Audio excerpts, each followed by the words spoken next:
Dr. Antebi, tell us about yourself and why did you go into medicine? What brought you into the medical field?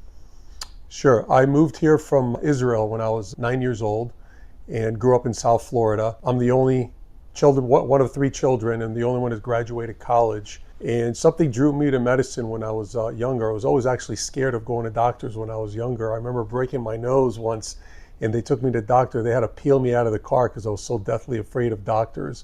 And I think that's what probably drew me to become a physician. So finally got into medical school after college, and through that experience is what kind of drew me to become a physician and enter medical school. Describe for me your medical schooling and what was something that stuck with you about your program.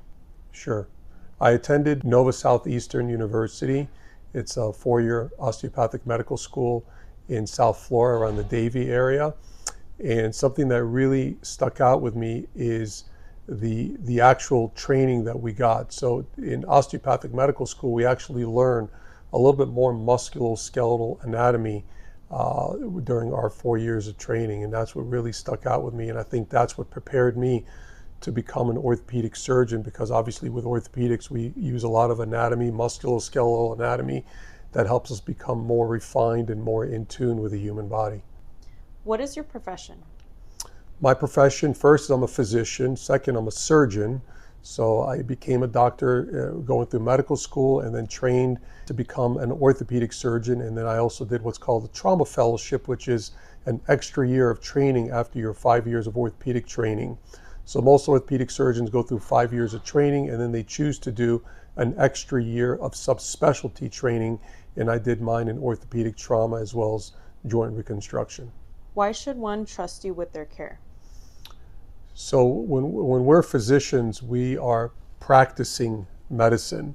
And when we practice medicine, we are actually fine-tuning our skills as we come out of training. We try to do better and better each year we are in practice. We are always in the learning stage. And when you take care of patients like us, we get almost immediate results, whether we're fixing a fracture or replacing a joint. Patients are getting out of pain. These patients eventually end up moving on with their life, and they essentially become your billboard, because when you provide good care to patients, they essentially become your self-advertising machine.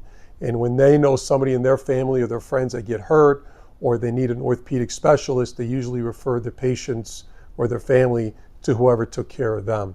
So I always pride myself in treating my patients like their family, making sure you take extra good care of them and make sure that they get as good as result as possible, because they are the ones that are going to be telling other people about you and the care that you provide.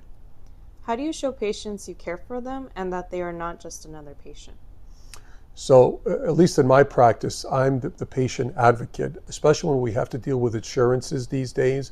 A lot of times insurance create a barrier for us as doctors because we know what we need to do for the patient, but the patient's insurance provide us with blockages, hardships, referrals, peer-to-peer reviews, all these blockades that we have to work through in order to provide the care that we know the patient requires and would benefit from. So for us as doctors, we're always looking for the best interest of the patient. We don't really care about their insurance because we know what we have to do, and we'll do whatever it takes to make sure that the patient gets the treatment that they need.